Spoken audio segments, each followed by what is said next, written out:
షేక్ అన్వర్ గారి millionaires wealth creation workshop November 20న నిర్వహిస్తున్న ప్రోగ్రాంలో జాయిన్ అవ్వాలనుకుంటే వెంటనే సంప్రదించండి.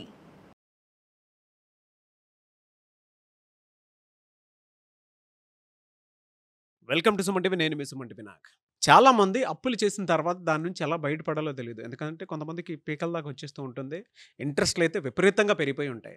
అలాంటి సమయంలో చట్టబద్ధంగా చూసుకుంటే రెమెడీస్ ఏమైనా ఉన్నాయా? ఉంటే ఏ విధంగా ఉంటాయి? చట్టాలు అసలు అటువంటి వాటికి ఏం చెప్తున్నాయి అనేది ఈరోజు మనతో పాటు ప్రముఖ అడ్వకేట్ శశికాంత్ గారు ఉన్నారు. అది వారి మాటలో తెలుసుకుందాం. Hello sir. నమస్తే. సార్, అంటే లోన్ యాప్ పరంగా కానివ్వండి, బయట ఎక్కడైనా తీసుకోవటం కానివ్వండి, ఇవాళ ఏంటంటే డిజిటల్ యుగం మారిపోయిన తర్వాత, అంటే ఇందులోకి వచ్చేసిన తర్వాత మనకి ఈజీగా ఎక్కడ పడితే అక్కడ అప్పులు అయితే దొరుకుతున్నాయి. కానీ అండ్ ఇట్ కమ్స్ టు దాన్ని తీర్చే ప్రాసెస్లో ఏంటంటే తలభారం అయిపోతుంది. ఏం చేయాలో అర్థం కాని పరిస్థితి. కొన్నిసార్లు కొంతమంది సగంలో కట్టేసి దాని తర్వాత ఇంట్లో ఏదో ఇన్సిడెంట్స్ జరగటమో ఏదో సంథింగ్ ఇతరేతర కారణాల వల్ల ఆగిపోయేటువంటి పరిస్థితి చూస్తున్నాం. అలాంటప్పుడు ఏం చేయాలి? ఆ అప్పులోళ్ళేమో మీదొచ్చి పడతారు. ఏం చేయాలో అర్థం కాదు. పోలీస్ కేసు అంటారు, అదే ఇది అని చెప్పేసి చెప్తూ ఉంటారు. అటువంటి సమయాల్లో అసలు ఏం చేయాలి? నాగరాజు గారు, ఈ లోన్స్ ఏదైతే మీరు అడిగారో ఇందులో 2 టైప్స్ ఉంటాయండి. ఒకటి సెక్యూర్డ్ లోన్, ఒకటి అన్సెక్యూర్డ్ లోన్. సెక్యూర్డ్ లోన్ అంటే ఇల్లు మార్ట్గేజ్ పెడతామో లేదా ఇల్లు కొనుక్కునేటప్పుడు హోమ్ లోన్ తీసుకుంటాము. దీన్ని సెక్యూర్డ్ లోన్స్ అంటారు. అన్సెక్యూర్డ్ లోన్స్ అంటే పర్సనల్ లోన్స్, క్రెడిట్ కార్డ్స్ కూడా దాదాపు అన్సెక్యూర్డ్ లోన్స్ కిందకే వస్తుంది. సెక్యూర్డ్ లోన్స్లో మీరు చాలా ఇంపార్టెంట్ అండి. ఇది అందరికీ, ఇల్లు కొనుక్కున్న వాళ్ళకి, కొనుక్కోబోయే వాళ్ళకి చెప్తున్నాను నేను. మీకు ఇవాళ సాఫ్ట్వేర్ బాగుంది కదా అని చాలామంది భార్యాభర్తలు సాఫ్ట్వేర్ ఇంజనీర్లు ఇద్దరు శాలరీలు కలిపి 5-6 లక్షలు ఉంటే 2 లక్షలు 3 లక్షలు ఈఎంఐ పెట్టి మరీ అపార్ట్మెంట్లు కొనుక్కుంటే మనం చూసుకుంటే ఇవాళ హైటెక్ సిటీ అది రేట్లు పెరిగిపోయినాయి. అపార్ట్మెంట్ 3-4 కోట్లు కామన్ రేట్ అయిపోయింది. ఈఎంఐ 3-4 లక్షలు. ఒకవేళ రిసెషన్లో మీ జాబులు కనుక పోతే మీరు ఈఎంఐలు కట్టే పరిస్థితిలో ఉండరు. అట్లాంటి టైంలో మీకు నోటీసులు వస్తున్నాయి. సెక్షన్ 13(2) ఆఫ్ సర్ఫేసీ యాక్ట్ కింద ఈ మీకు నోటీసులు వస్తాయి. ఓకే, అంటే ఈ సర్ఫేసీ యాక్ట్ అంటే ఏంటి? ఈ SARFAESI act is created only for this kind of secured loans. ఏంటి సార్ ఈ సర్ఫేస్ యాక్ట్ అబ్రివేషన్ ఏంటి సార్? బేసిక్గా సర్ఫేసీ అంటే ఏంటి అంటే securitisation and reconstruction of financial assets and enforcement of security interest act. ఈ యాక్ట్ వచ్చింది 2002లో. బేసిక్ ఏంటి అంటే ఇది, అండ్ దట్టు దీనికి మళ్ళీ సపరేట్ కోడ్స్ ఉంటాయండి. Normal civil codes, normal criminal codes కాదు. దీనికి డిఆర్టీ అనే కోడ్స్ ఉంటాయి. డిఆర్టీ అంటే డెట్ రికవరీ ట్రిబ్యునల్స్ అండి. ఓకే, ఇప్పుడు మనం చూసుకుంటే క్యాట్ అని ఉంటుంది. ఓకే, అంటే సెంట్రల్ అడ్మినిస్ట్రేషన్ ట్రిబ్యునల్ అని. డిఆర్టీ అని ఉంటుంది, డెట్ రికవరీ ట్రిబ్యునల్స్ అని. ఇప్పుడు గ్రీన్ ట్రిబ్యునల్స్ అని కొన్ని ఉంటాయి. ఓకే, అంటే ఇట్లాంటివన్నీ ఏంటంటే ఈ ట్రిబ్యునల్స్ ఏంటంటే ఇవి చాలా ఇంపార్టెంట్ థింగ్స్ కాబట్టి ఎక్కువ డిలే చేయలేరు. మీరు నార్మల్గా సివిల్ కోర్టులో వేసుకుంటే సంవత్సరాలు కేసు వెళ్తూ ఉంటుంది. కానీ ఇక్కడ ఏంటి, బ్యాంక్ డబ్బులు ఇచ్చి ఉంటుంది, ఆ బ్యాంక్ తీసుకునేది కామన్ పబ్లిక్ నుంచే కాబట్టి దీనికి సంవత్సరాల తరబడి వెళ్తే బ్యాంకులన్నీ మూసేయాల్సి వస్తుంది. కాబట్టి ఈ సపరేట్గా డెట్ రికవరీ ట్రిబ్యునల్ అని, ఈ సర్ఫేసీ యాక్ట్ అని కేవలం ఈ మార్ట్గేజ్ లోన్స్, హోమ్ లోన్స్ తీసుకున్న వాళ్ళ గురించి చేయాల్సి వచ్చింది. ఈ సర్ఫేసీ యాక్ట్ ప్రకారం మీకు ఎప్పుడైతే సెక్షన్ 13(2) ప్రకారం మీకు బ్యాంక్ నుంచి నోటీస్ వస్తుంది. ఏమని నోటీస్ వస్తుంది? ఫస్ట్ వచ్చేది మీకు 13(2) నుంచి డిమాండ్ నోటీస్ వస్తుంది. 30 డేస్లో మీరు కట్టాలి, మీరు బౌన్స్లు అవుతున్నాయి, మీ అకౌంట్ ఎన్పిఏ అయిపోయింది. ఎన్పిఏ అంటే నాన్ పర్ఫార్మింగ్ అసెట్ అండి.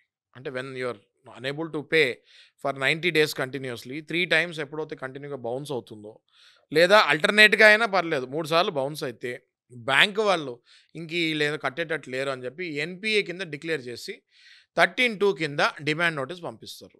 సెక్షన్ 13(2) అంటే ఏంటి అంటే under SARFAESI act 30 days time ఇస్తుంది సార్. మహారాజ్ గారు 30 డేస్ టైం ఇస్తారు. ఈ 30 డేస్లో మీరు ఐదర్ రిప్లై అయినా పెట్టాలి, లేదా బ్యాంకుకి వెళ్ళి డబ్బులైనా కట్టాలి.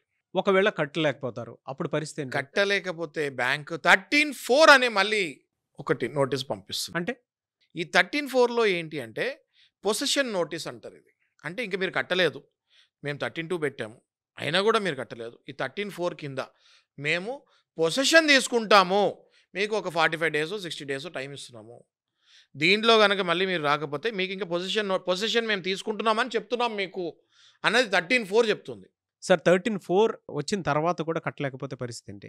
తర్వాత బ్యాంక్ తీసుకునే ఆప్షన్ కొంచెం అడ్వర్స్ యాక్షన్ ఉంటుంది, అడ్వర్స్ స్టెప్ ఉంటుంది. అంటే సెక్షన్ 14 ప్రకారం మెజిస్ట్రేట్ గారి దగ్గరికి వెళ్ళి వారెంట్ తీసుకొని మీ ఇంటికి పోలీస్ వాళ్ళ సహాయంతో పాటు వచ్చి ఇంటిని సీజ్ చేస్తాం జరుగుతుంది.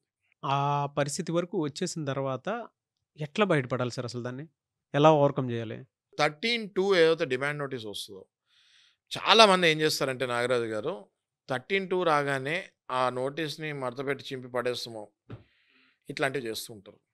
నా సలహా ఏంటంటే 13(2) నోటీస్ వచ్చినప్పుడే మీరు మంచి డిఆర్టీ అడ్వకేట్ని ఒకరిని సంప్రదిస్తే ఆ అడ్వకేట్ ఆ నోటీస్ చదివి మీ ట్రాక్ రికార్డ్ చూసి మీ అవుట్ స్టాండింగ్ ఎంతో చూసి వెంటనే సెక్షన్ 17 కింద ఆఫ్ సర్ఫేసీ యాక్ట్ కింద డిఆర్టీలో కేసు వేస్తాం జరుగుతుంది, స్టే తీసుకుంటాం జరుగుతుంది, టైం తీసుకుంటాం జరుగుతుంది.